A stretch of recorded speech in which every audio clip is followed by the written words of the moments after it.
Hey YouTube, how's it going? Kevin Cleary here with a knife video. Today I finally have the full review of the RealSteel S571 Pro. I meant to get to this probably a week and a half ago or so, but I just haven't had time to do that. So here we are now. I know it's almost a month since the initial impressions video, but that's okay. That just gives me a little more time, a little more experience to draw from as I do this review. So by way of introduction, I'll just kind of repeat what I said initially in the first impressions. This knife is a high-end offering from RealSteel, who usually makes more budget-priced stuff. And they have a ton of great budget-priced knives. The T101 Thor, the H6 in a number of variations, the H9, a bunch of stuff. And there's actually a budget-friendly version of this that's in stainless steel and a little bit smaller, which is the E571. So this is the S571 Pro. Okay, so what we have here is a knife company that has already been fairly successful with sort of budget-friendly stuff, trying to kind of have some higher end offerings as well. Okay, and so this is kind of their first effort along these lines, or their first highly marketed effort along these lines. They do have some other higher end stuff, but this one, you won't find a lot of that for sale in North America. I would expect that you'll see more stuff like this from them. Maybe that depends on how successful this is, but I feel like this is going to be fairly successful. It's just really, really well done. It gets a lot of things right. And I'll speak to that as I go through these details, and even when I do some comparisons in a few minutes to some other titanium frame locks and some other, very capable EDC-friendly blades. Now that we've kind of gotten past that introduction, let's go ahead and get to size and weight, and then we'll zoom in and start looking at some of the specific details as we go through, sort of from the blade to the lock to the handle and all of that. Size and weight on this, 8.5 inches overall, 3 3/4 inch blade, so nice big blade, just under a 5-inch handle, 4 7/8. Now it's not quite half an inch thick, but it's like dangerously close, like maybe a 32nd less than half an inch thick, and it weighs in at 5 ounces. Now that weight is, I don't know, pretty average for an 8.5 inch knife. However, I will say it's better than average for a titanium frame lock that's 8.5 inches, right? Most high frame locks that are in this size are going to be pushing 6 ounces, sometimes even more. So for this to come in at 5 ounces is actually pretty good. And I can tell you from just the sheer amount of time that this has been in my pocket that it carries really, really well. Okay, it's reasonably slim. Okay, the blade folds quite deeply into the handle, and so because of that, carrying this knife is actually really, really comfortable, and I've carried it a ton. All right, now one of the things I always look for in blades is versatility, and I talked about that recently in my EDC knives versus my everyday carry versus occasional carry. This is a great everyday carry. It's light, it's versatile, it's well built, and the price point on this, which is under $200, I think $180 at Knife Center right now, and someone commented in the comments that they got one for $120. So that's great, and they commented on my previous video about this. So anyway, getting back to the knife, because of the price of it, if you're a guy that likes to carry high-end stuff, but then you're doing something or going somewhere where that maybe wouldn't be the best plan, this is something you can carry and you don't have to worry quite as much about it. If you're carrying your, I don't have any good examples here with me now, but let's say you're carrying your whatever $300 Riyadh or $400 or $500 or something from Custom Knife Factory, but then you say, yeah, I don't know if I want that risk. This is a great knife because it's nearly there in terms of quality and fit and finish. It's very, very well done, but of course the price point is extremely attractive at $180 for a very well-made titanium frame lock with LMAX steel and all of the other things that we come to expect, the lock bar insert and all that stuff. So let's go ahead now and zoom in, and I'll start dealing with some specifics. If the camera will listen, we'll do that. All right. So there's a close-up of that blade. This is an LMAX steel blade, full flat ground, Hardened to 5859 Rockwell, that's what it's listed at. It comes with a card that says that. My sense is that's a little too soft for LMAX. However, in terms of performance, as I say, I've actually done a lot of cutting with this and can't really tell you that I've noticed that it's too soft. Okay, it's not, you know, I've had knives that are too soft before, and you're sharpening them more than you feel like you should, and you can hardly do anything without losing the edge. This has actually done really well. Now, part of that may be that it's a fairly thin grind behind the edge, and therefore it's going to slice really well, even if it's a little dull. But this knife has performed really, really well for me, and it's held a very, very good edge. So I don't know what to tell you. Yes, I would agree. If someone commented, I think 58 is a little soft for LMAX, I agree. However, in terms of my own use and performance, and even sharpening this, I don't find that it's very soft. Okay, so it's still doing pretty well in terms of edge retention. One thing I will say is they've done a it's a satin finished blade. It's a fairly heavy grind lines on this. So they used a fairly coarse grinder to do this, and they left it there, and it looks really, really awesome. I love the grind lines that are here on this blade. They sort of match the cutout here. So really, really nice grind lines. Really, really, really, really functional blade. Now, and I'm going to make an exception to my rule with this knife, okay? By the way, so full flat ground drop point blade. Normally, you guys know that I prefer a hollow grind, but on this knife, I'm going to make an exception and say that I think this knife would actually be better. Let me, got a Kleenex here, see if I can get some of those fingerprints off. So maybe you can see those grind lines that I'm talking about. That's a little better. Anyway, I feel like I'm breaking a bit of a rule here, but you guys know if you've watched more than like one of my videos that I prefer a hollow ground blade. In this case, I'm going to make an exception and say, because of the design of this knife, because of the sort of smoothness, the fairly minimalist design, I think a full flat grind is the way to go from an aesthetic standpoint, and performance is still very, very good. Okay, so one thing I will say is this blade, the tip is rather pointed, very thin here. You know, think of a Spyderco paramilitary or military or any number of Spydercos with the full flat grind. They're always fairly thin at the tip, and so you wouldn't want to drop this. You'd break that tip off fairly easily, I would suggest. All right, so that's something you may want to take into consideration. Moving past the blade, which again, I think this blade is a total win. I love the blade shape. It's very utilitarian, very functional. I guess those two mean the same thing, but it's done everything that I needed it to do. It cuts really well, it slices well, you can cut through large amounts of material with very little friction or very little like hanging up. So yeah, great blade, love the shape, love the look. Moving on to lockup and deployment, give that a flip for you. You can see that it flips very, very nicely. It's one of the things that's impressive about the action on this knife is this is quite a lightweight blade. Okay, so unlike what have I got here? So my 0560, there's a lot of weight in that blade. So once it starts to deploy, once the detent breaks, the inertia created by that weight makes it fly out. Okay, this doesn't have that benefit. It doesn't have as much material in the blade, therefore it's not going to well, then you wouldn't expect it at least to fly out with quite as much authority, but it still does. It works really, really well. The detent is not as hard as most of my ZT knives. And to me, here's my take on detent. Okay, I think you need to have the right detent. It's not about having a really hard detent. It's not about having a soft detent. It's having the detent that allows the knife to fire effectively all the time. Okay, so yeah, I don't want a knife that's so hard that I feel like I've got to like get two hands up here and reef on this thing to get it to fire.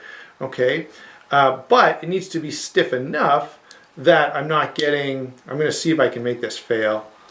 There we go. You know, it needs to be stiff enough that I'm not getting that happening to me all the time. So this knife works really, really well. All right, I've got to give credit, the detent and the smoothness on this, very, very good. So lockup and deployment. So deployment, first off, is exceptional. Okay, let's move on to lockup and point out it is a titanium frame lock. It does have a lock bar insert that's stainless steel, which is really nice. The lockup is around 50%, and it came that way right from factory. At this, you know, with a lock bar insert, that's completely acceptable. I don't mind that at all, because now you've got steel on steel. You're not going to get the same kind of wear that you do with titanium on steel. But let me speak just a little bit to the over travel stop here. So there is an over travel stop to keep you from overextending that lock bar. You can see it there, the nice blue circle. And if you deploy the blade and then slide it up and it clicks into place there, now it serves as sort of a secondary lock. So if I try to disengage this lock bar, I can't do it because this holds it in place. I will admit I'm not a huge fan of that. I'm not a huge fan of most secondary locks. One, they can give a person too much confidence. Okay, every knife will fail at some point, and so you don't want to, you know, and nowhere does RealSteel try to say turns it into a fixed blade or anything like that. But it feels like just an extra unneeded feature on a knife that is fairly minimalist. You know, one of the things I really like about this design is the very clean, very smooth look of the whole thing. It's just very simple, almost like a modern look, or a sort of, you know, cleaned out, smooth, elegant finish. And then you have this switch that doesn't seem to fit the overall design. All right. Otherwise, though, that's really my only complaint about lockup and deployment is the over travel stop here. It would have been, I think, would have been more in keeping with the design, and I mentioned this in my initial impressions, to put an over travel stop with the lock bar insert, which is the way most companies do it these days anyway, and just forego this altogether. You could have just left it out, and then this side, the lock side, would have more closely matched the show side. Okay. I think that's everything that I feel like I need to say for lockup and deployment. Now, oh yeah, they have a special name for this. They call it the needle, okay, it sports a needle roller bearing. So needle roller bearing. So it is a bearing pivot system, but I'm not exactly sure what they mean by needle roller bearing. So if someone knows and wants to comment, all I'll say is it works really, really well. Okay, let's go on to the handle now. And I'm going to stay zoomed in, even though I often zoom out for this part, because I want you guys to notice there is some wear on that bead blasted handle. And that's one of the downsides, okay? All of you out there who are Sebenza lovers, and I'm one of you, I think, you know, we all know it becomes fairly, that bead blasted finish can be problematic because it is fairly easily marked up. Okay, now I will say this, it looks cool when it gets marked up. It's almost, you know, sometimes I'm tempted with a newer Sebenza, or even a knife like this where it's got this bead blasted finish, I'm tempted to like throw it in a bucket of change and just shake it around a bit to sort of mark up that finish, because it does look really cool as it gets marked up. But you know, it sort of says, you know, it sort of begs the question, why use a bead blasted finish anyway? Now I will say the traction on a bead blasted finish is good, and I understand that. All right, so now that we've talked about the finish, let's talk about the traction. It does, you know, it feels very much like a Sebenza in hand. It's the same finish, and it does give a level of grippiness that you don't always find on other finishes of titanium. The jimping on the back of the blade, I didn't comment on this when we talked about the blade, is very good. It's sharp enough to really lock you in, but it's not painful in any way or anything like that. So the jimping here I think is a real win. It's basically just right. You know, this is sort of the Goldilocks stuff when we talk about jimping. Lots of jimping is wrong. This jimping is done really, really well. Let's kind of move on as we go through here. I'll show you that it is pillar construction. Now I'm going to see if I can zoom in just a little more to show you this right here, this lanyard post. So there's a post here that is only there for no other reason than a lanyard. It's drilled through this way to allow for you to put, I don't know what, maybe bank line through there. 550 cord would not fit. Although, let me say, there's enough room. So see the tip of the blade there? There is enough room between the blade and that post that you could just wrap 550 cord around there and have no issues with it. So it's one of those things, I don't know. It feels like maybe they could have just moved this post back here and forego having this lanyard post altogether. So it's one of those weird things. I'm not sure exactly what to say about it. It doesn't bother me at all because I just don't use a lanyard. So, but for someone who does, that may be something to kind of think about or consider. Or if anyone from RealSteel watches this, you may think about that in future designs. All right, now, one other thing to talk about, and that is the pocket clip. This pocket clip is a milled titanium clip, which we all love. It makes the knife look very high-end. Certainly raises the bar a bit in terms of quality, or in terms of, you know, just the level of refinement on the knife. And let me say that I've got a few milled titanium clips. I know we still have to do comparisons, and I will get to that in one second. But I've got a few titanium clips, and guess what? This one is one of the best. Now, I'm not, you know, I've got a few knives. In fact, the 804, I saw the Apostle's review of the 804, and he thought the clip didn't work at all. I don't know. I have no problem getting it in and out of my pockets. Even today I'm wearing 511, so they have those reinforced pockets, and this goes in and out just fine. Now the 804 does as well. So pocket clip I think is a real win, although it is only set up for right hand tip up, and that's it. There's nothing over here. If you did put something over here, you'd have to put a spacer in, and it would be like a whole different thing. So overall, I'm not going to complain about the clip. A lot of times, you guys are familiar with this, milled clips are single position clips. So not the end of the world there at all. All right, let's back out here and bring into some comparisons. I won't zoom all the way out so that you can still get a good look at all these knives. So here it is beside a 0560, and I think these are very, very comparable. Okay, in terms of quality, in terms of usefulness. The only thing I would say is the RealSteel is going to be a little more comfortable for EDC type of stuff. I've got another sort of high-end Chinese type titanium frame lock. This is the Reich 1505. Both of those, the ZT and the Reich, are substantially bigger and heavier. So this is a big beefy blade. This one is certainly more refined, more elegant, probably a little more suited again to EDC. And what's cool about this is how well it flips, okay? A knife like this, you kind of expect it to flip pretty well because of the sheer weight on that blade. Inertia is going to build up and going to make it come out pretty well. Maybe a more comparable flipper would be this Kaiser cane, and the reason I say more comparable is because this is not a huge blade, it's not a heavy blade, and yet this flips very well. And so there's, you know, to me, there's just a similar feel between these two, okay?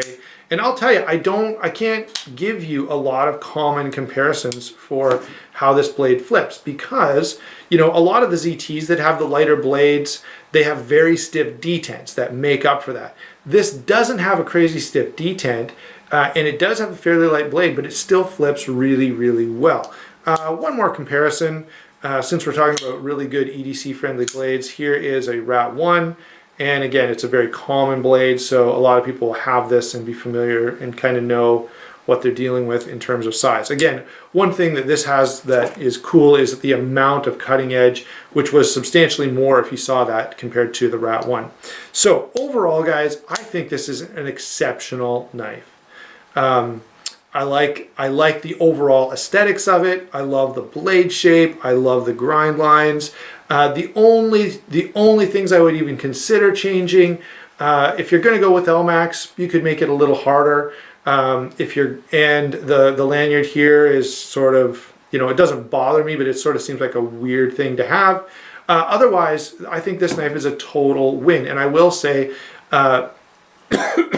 the reason it has as much carry time as it does and is already showing a little bit of wear is that this is a knife that gets in my pocket an awful lot. I really, you know, it's lightweight, it is high-end, it is extremely functional. So it just, you know, it checks a lot of boxes for me, and I think would do so for just about anyone. Hope you enjoyed the video. Thanks for watching, and we will talk to you soon.